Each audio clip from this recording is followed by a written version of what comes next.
ECL के Kunustoria area कार्यालय के समक्ष गुरुवार को कोयला खदान श्रमिक कांग्रेस की ओर से कोल इंडिया को निजीकरण किए जाने एवं कमर्शियल माइनिंग के विरोध में प्रदर्शन किया गया।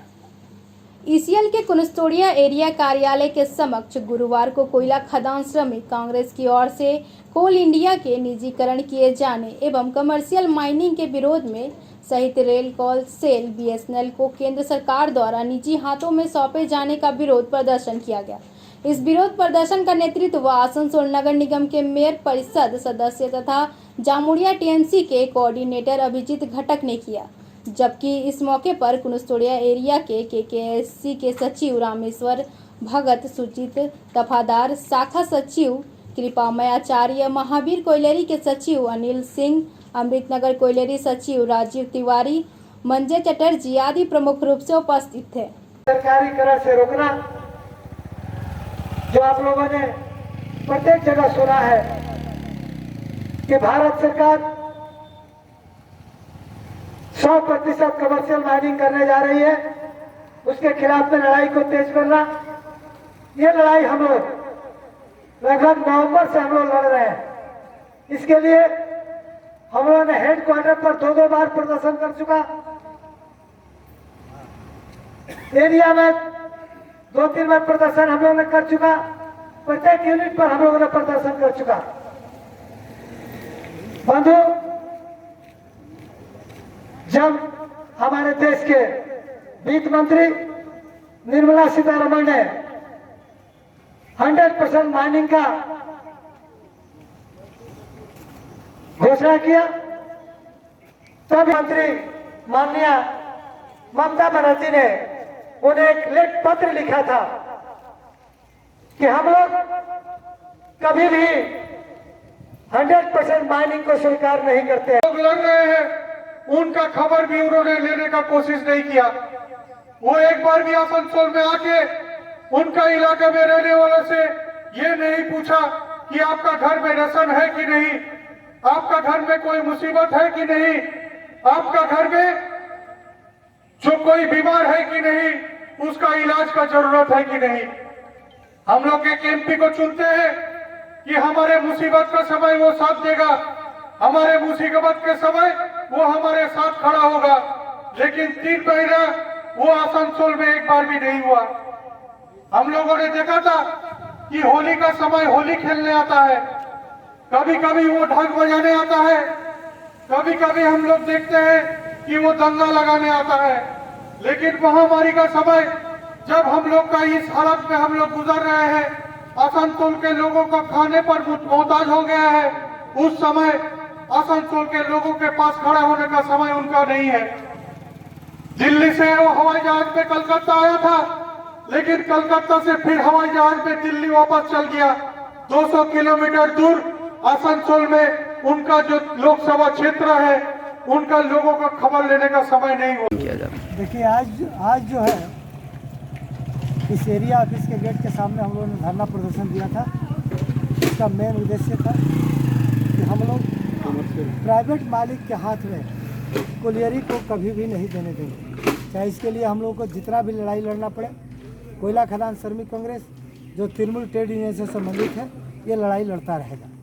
दूसरा बात था, जो हमारे केंद्र सरकार 100% जो कमर्शियल माइनिंग करने जा रही है, ये मालिक लोग उत्पादन करेगा और बेचेगा, इसके लिए हम लोग हर तरह का बलिदान देने के लिए उपस्थित हैं, लेकिन हम लोग कमर्शियल माइनिंग कभी भी होने नहीं देंगे। ये हम लोगों का मेन उद्देश्य था। उसके बाद हम लोगों ने 6 पॉइंट रखा था जो मजदूरों के हित में था, और इसमें जिसमें था जो कमर्शियल माइनिंग को बंद किया जाए, जो वर्कर अंडरग्राउंड से मैंने ऊपर में काम कर रहे हैं, तीनों आज 2-3 वर्षों से दिन से उसको सरफेस में रेगुलाइज कर दिया जाए। प्रत्येक यूनिट में यहाँ पर किसी भी कोलियरी में डॉक्टर नहीं है। जो मजदूरों का इतना असुविधा हो रहा है, किसी प्रकार का कोई जड़ बुखार होने पर भी दौड़ करके बासड़ा या काला जाना पड़ता है। तो वो हम लोगों ने डिमांड रखा है कि प्रत्येक कोलियरी को आपको डॉक्टर देना पड़ेगा, वहाँ जो स्वास्थ्य केंद्र बनाया हुआ है उसमें कंपनी का। चौथा हम लोगों ने पॉइंट दिया है कि कंट्रैक्टर वर्कर को जो हाई पावर कमेटी जो दिया है वेजेज, वो वेजेज देना पड़ेगा और ऑल फैसिलिटी देना पड़ेगा। जो हाई पावर कमेटी हमारे पास में विलेज है उनको भी बिजली पानी ये सब सुविधा देना पड़ेगा, रोड का सुविधा देना पड़ेगा। तो ये हम लोगों ने पॉइंट रखा है।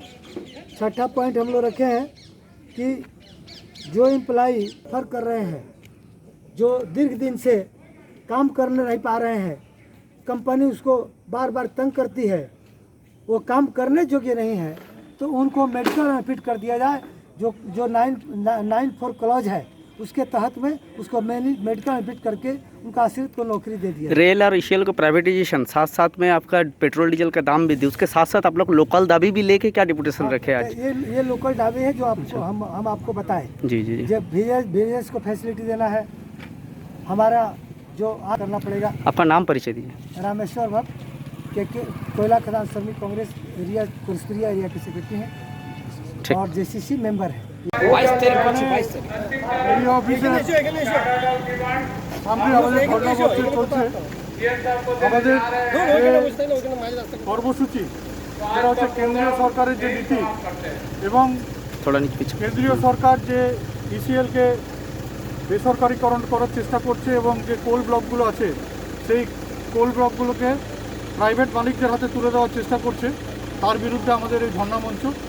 আমরা এটাই চাই যে যেটা দেশের সম্পত্তি সেটা বিক্রি যাতে না হয়, যেটা লাভজনক সম্পত্তি এগুলো সবগুলোই লাভজনক সংস্থা এবং এখানে প্রচুর মানুষ ইসিএলের সাথে যুক্ত আছে ডাইরেক্টলি ইনডাইরেক্টলি, এবং এই অঞ্চলের যে অর্থনীতি সেটা পুরোপুরি ইসিএলের ওপর নির্ভর। তাই ইসিএলেরকে যাতে আগামী দিনে বেসরকারিকরণ না হয় করা হয়, রেলকে যাতে বেসরকারিকরণ না হয় করা হয়, এলআইসিকে যাতে বেসরকারিকরণ না করা হয় এবং যে 42টা রাষ্ট্রায়ত্ত সংস্থাকে বেসরকারিকরণ করার কথা বলা হচ্ছে সেগুলো যাতে না হয়, এর বিরুদ্ধে আজকে আমাদের এই ধর্ণা মঞ্চ চলছে।